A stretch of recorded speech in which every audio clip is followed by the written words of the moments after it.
and the man could be married or not, doesn't matter. But he would have his black mistress in this. Later I learned that had been happening since slavery, practically, that kind of thing. Just a quick clarification I need to ask you. You want to skip past theater? Okay. Ruby, in 1939, you landed your first film role in What a Guy. What a Guy? Yeah. I did? I don't remember. You don't remember that? What a Guy? I was going to ask you about your impressions. Do you remember the film at all? No? First film I remember doing was the Army came to the American Negro Theatre in that basement. We were supposed to be, and everybody had come and been auditioned, and I came late, and I remember Abram Hill said, "You're late." And I said, "Oh, yes, I forget the reason I was late." I said, "But, you know, I was indifferent. I was about to go, and something else was on my mind." And so somebody in the room said, wait, just a minute. And so I talked to some guys, and I couldn't see them in the back of the. It wasn't such a big room at that. I was amazed how small it was, and American Negro Theatre, and so then I walked on home because I lived within walking distance, and when I got there, my mother said that somebody had been there or called. I don't know if we had a phone then. I don't remember. And said that they wanted me to do, the Army wanted me to do his part. And I was surprised. And so that I think that was my first role, and it was a film on venereal disease, and I was the nice girl who had it. But the role was so nice, I didn't know that for a long time, you know. And it was, for a long time, a picture hung in the Astoria studios. I'd go there and see this picture, myself on the platform telling this guy goodbye. Did, in Harlem in the 1930s and 40s, describe the nightlife. What was it like? Nightlife? Yeah. Oh, I wouldn't know about that. We didn't go. My mother didn't even let us go to the movies. She didn't have a radio, so we didn't know from nightlife. In the 30s? God, no. In the 40s either? Most thing I did was go to the American Negro Theatre, to the library, write poetry, go to school. Oh, we were kept under wraps. What about the Apollo? Did you go there? No. I knew about it. We'd pass by it. And sometimes we'd see lines out there when we'd be picketing or someplace, some of the stores, or listening to some street corner speakers. But we didn't go to we didn't know nightlife. I didn't, that was way grown. After I knew Frank, when I was like 17, 18, after 18, after I was about 18 years old, I guess. What about the church as it related to the black community? Oh, yes. We've been always connected. I grew up in the Methodist church, and later on, I've always been associated with the church, with the ministers, and I was there when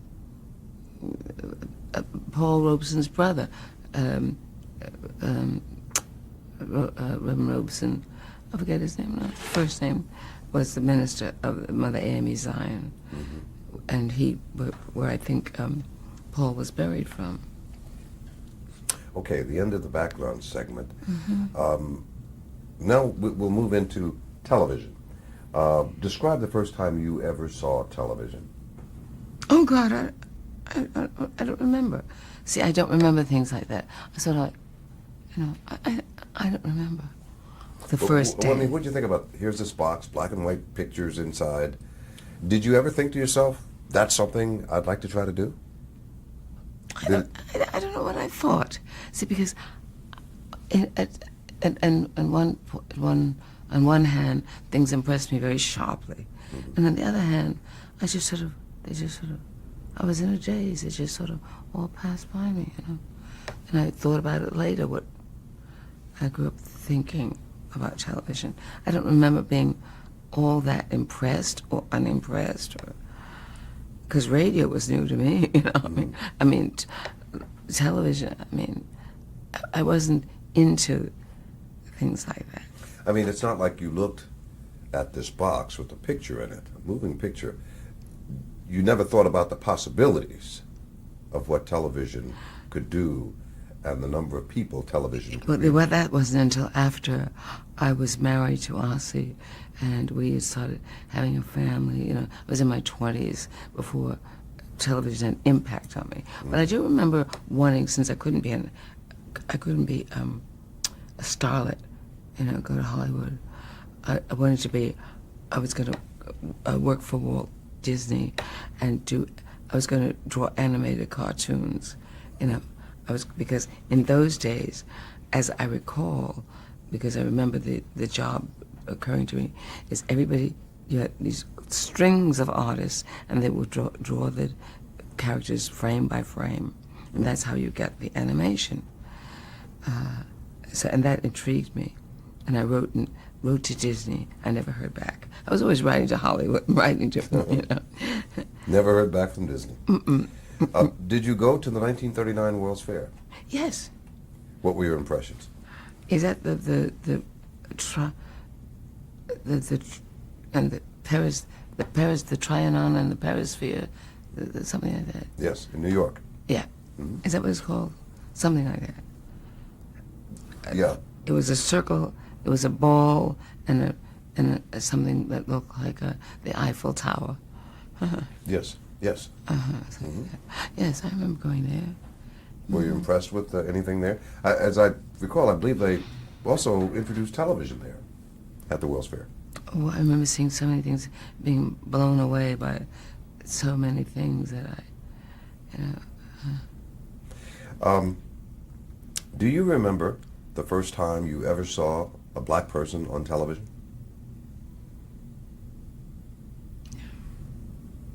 You don't?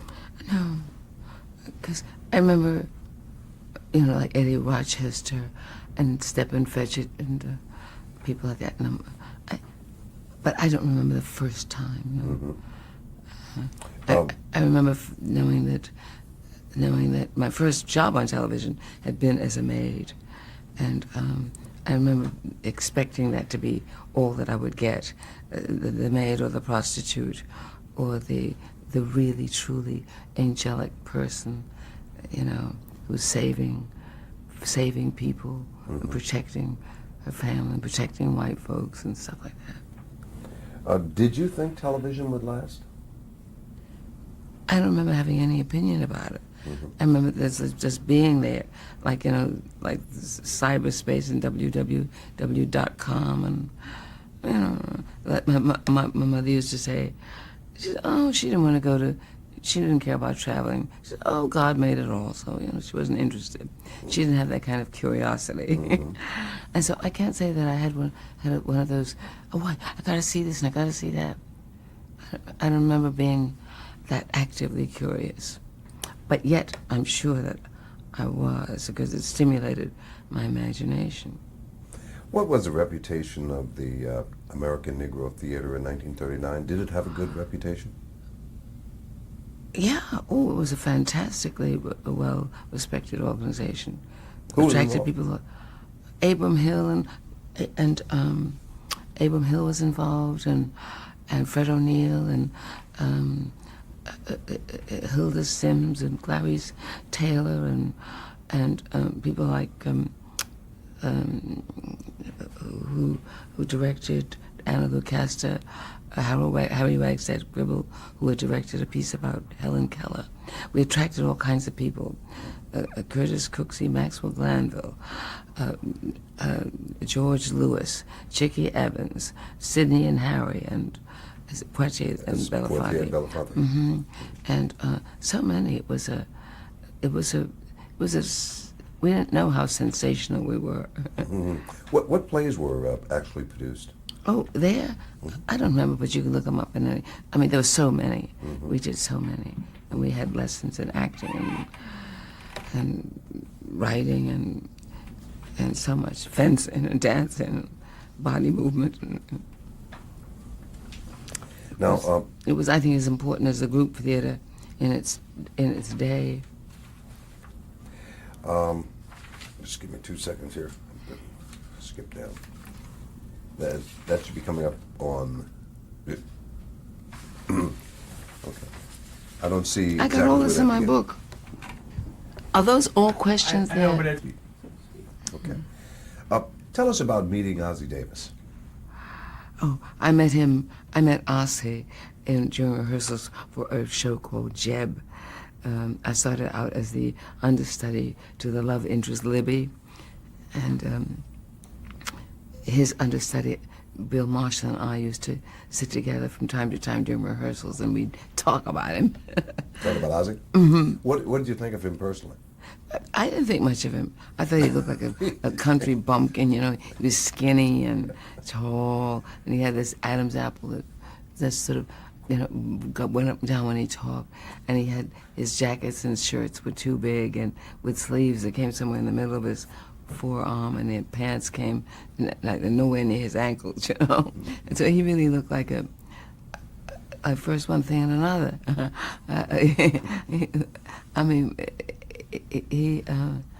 we would talk about him while he shops at the Goodwill with his eyes shut. I mean, but it was a few days after that something I write about this in my one-woman show, and I talk about the fact that one day I was watching Bill and I were sitting in the rehearsal room watching in the auditorium watching a rehearsal, and at one point Ossie stood up on stage and he started he had on a soldier's uniform costume, because that's what he played, the part of a returning veteran. And as he was tying his tie, I felt something like a bolt of lightning, you know, like flash between us. And I was so shocked because I hadn't even been thinking about him, you know, and I had no romantic notions about him. And I mean, it was a marvelous sensation for me. For a long time, I could remember it. Then, did you tell him right away, or did you keep it to yourself? No, later I told him, and he said, and he looked at me. I remember he said, "I didn't feel a thing, Ruby," you know, and I felt so disappointed. He said he didn't feel a thing. Yeah, but we married anyway. I think we have some kind of form of connection that we were catching up on, or something like that. Now, Ossie told us that he had loaned you some money. Oh yeah. And he figured since you'd never get the money back, he might as well marry you. Yeah, that's all part of it. Mm-hmm. That's all part of it. Because I was going to be a producer. I've been doing that since I could put two pennies together, trying to do that. Mm-hmm. That's what he said. Did you ever pay him back? The first time I saw him, he was paid in advance. No, not really, but I did. I don't know if I ever really honestly paid him back. I don't mean literally. He's been paid back. Oh, but he's been paid back. I mean, like 1,000%. He owes you now, right? Yeah. Mm-hmm. Okay. What do you think of him professionally? Ossie? Mm-hmm. Oh, I think he's a delightful talent, a delightfully talented man, and concerned, and he gives the artistic expression a kind of meaning. I like the way the both of us really do this. The life that we've lived becomes the meat for the artistic expression, and and we both of us. He already, I knew he had a sense of humor, but I didn't know that I had that it sort of was pointed out to me by the way I was accepted on stage, being in his play, Pearly Victorious, and then beginning to recite things I had written, because I was always adapting and a platform speaker, but mostly using other people's work. But when I started writing on my own, and people would laugh, and one day one of our daughters said, "Ma, you really are funny." I said, "Oh, I'll get to be a stand-up," and Ossie said, "No, you're not a stand-up." He said, "You're a humorist." I said, "Oh," so I began to think about that, and. So it's been a process of the discovery who I am as an actor and as a writer, and we bounce off each other, and so we have And so that the kind of person he puts, for example, he likes history, and he loves putting it in perspective, and he loves putting it in dramatic and artistic terms. He would have been a great teacher. Some people describe him and his professionalism as a certain eloquence. Mm-hmm. You've heard that before. Yes, an eloquence and a down-home, uptown elegance as well as an eloquence. Mm-hmm. Yes, he's with a great deal of charisma and attachment to the glorious intangibles that supply us all, particularly in the arts. Now, tell us about your film debut, No Way Out. Do you remember that one? Yes. Where was the film shot? In Hollywood. Yes, that was I think it was the first time we did a film in Hollywood. Yes. How'd you get there? That was, it was one of the things that was being done. Joseph Mankiw was directing. Sidney was starring in it. Sidney Poitier. Sidney Poitier. And of course, we'd been friends and knowing each other from a very long time. And I started out, I was going to play Sidney's wife, but I got pregnant. And they couldn't hire me. But then I lost the baby before they got the package together. And then, but I couldn't do Sidney's wife, so I wound up playing Ossie's wife, and we were really married anyway. And Mildred Joanne Smith played Sidney's wife. So I did Sidney's wife a number of times after that. Mm-hmm. How did you physically get to Hollywood from New York? By train. By train? Mm-hmm. That must have been an experience. Then it was 4 days on the train. 4 days you took your 4 days? Mm-hmm. I can't even imagine it now, but it was fun, and because when we were in Andalucasta and we toured the country, when that was on the road, we went by train, and we had our own train. Ossie says, that we traveled by train. You could do that, hire a train and go from city to city. So, that was kind of exciting. And my father once, I remember years ago, one of the most exciting times of my life was when my daddy took me on a Pullman, on a train, and I slept on the train overnight in a berth.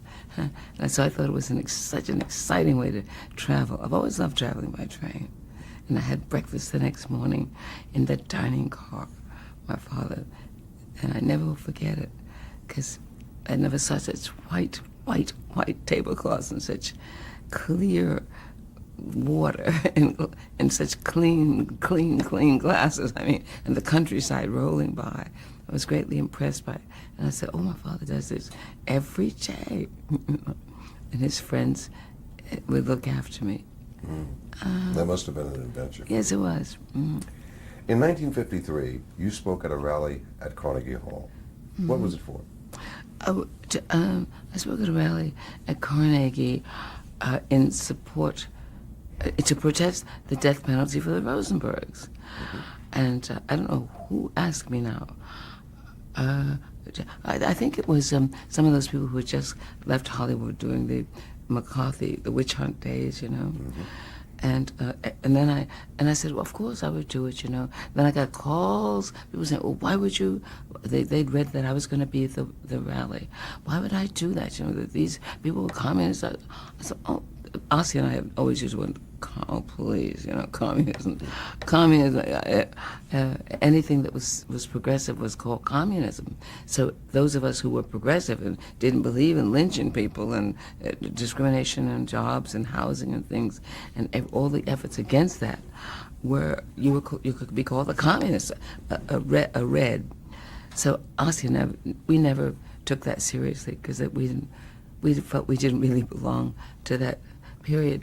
And besides that, all my life, I'd remembered whites, particularly the mostly Jewish people, as I look back at it now, but not completely, they were anti-poll tax, that black people had to pay a poll tax to vote, anti-lynch laws, discrimination in Harlem. Some of the pickets on 125th Street would be white when we could work in the stores.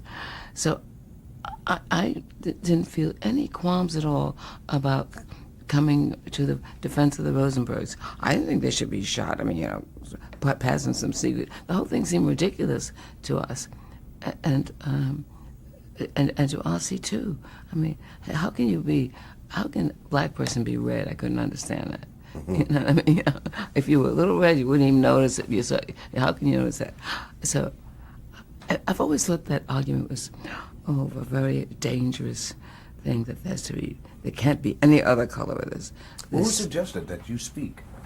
I don't know. I think it was either Howard De Silva, one of those people who had come out of Hollywood, who had lost their jobs and lost their status, in the Hollywood field out there. But because we had no stake in it, maybe that's why it didn't matter to Ossie and to me. But I'll tell you, the truth is, we couldn't let people know how ridiculous, because we could see people that we respected suffering and killing themselves, dying.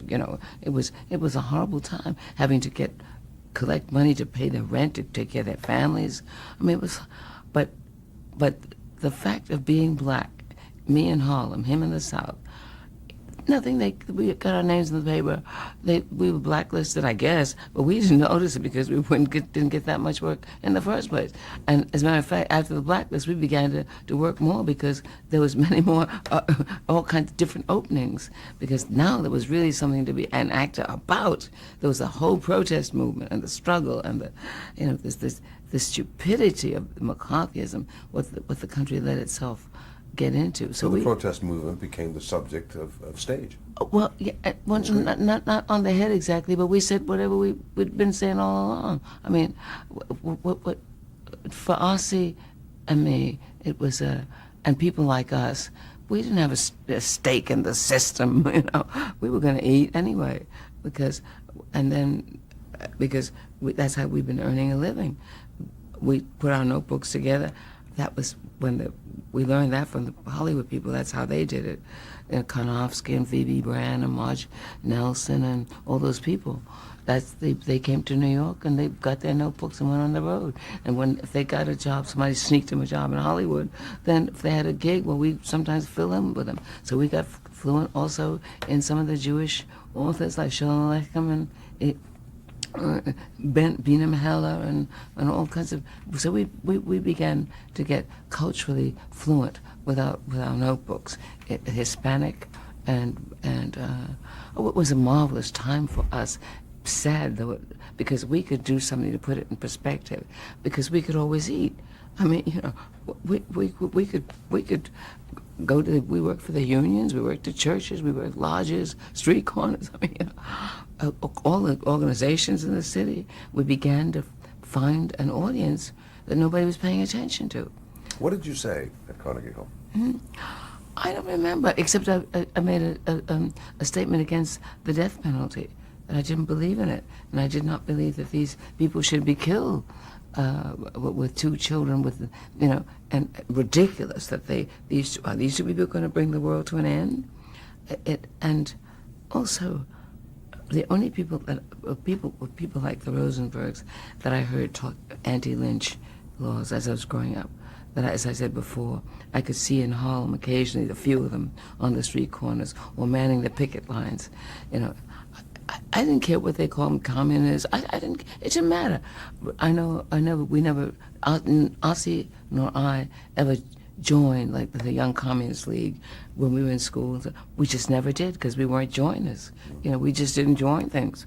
Our friends could be anybody. We just felt like it. And to this day we are. The press covered what you had to say. Huh? Yeah, the press covered us, including Ed Sullivan, and we got in red channels, and we had a dossier in Washington. To this day, I said, those people didn't have anything better to do than write me up. My God, what's this country coming to? Were you labeled a communist?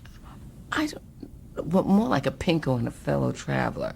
And Ossie was cited because he associated with me. I couldn't get over that. That was absolutely insane. To this day, this madness about communism really just, I find it shocking. You know, that Now, did it affect your career? not that I could notice. Not that you could notice? It wasn't. You weren't getting a lot of offers for work. I anyway. mean, Hollywood wasn't sending for me. I mean, Hollywood was one of the bastions of racism. I mean, the images that were put on the screen with black people, with minorities, with Asians and Hispanic. Hollywood did a terrible job of serving bigots and racism and prejudice, and but I must say there were those instances where there were films that were tried to be made. Films were made like No Way Out that Sidney starred in, like To Kill a Mockingbird, so many. There were those isolated instances.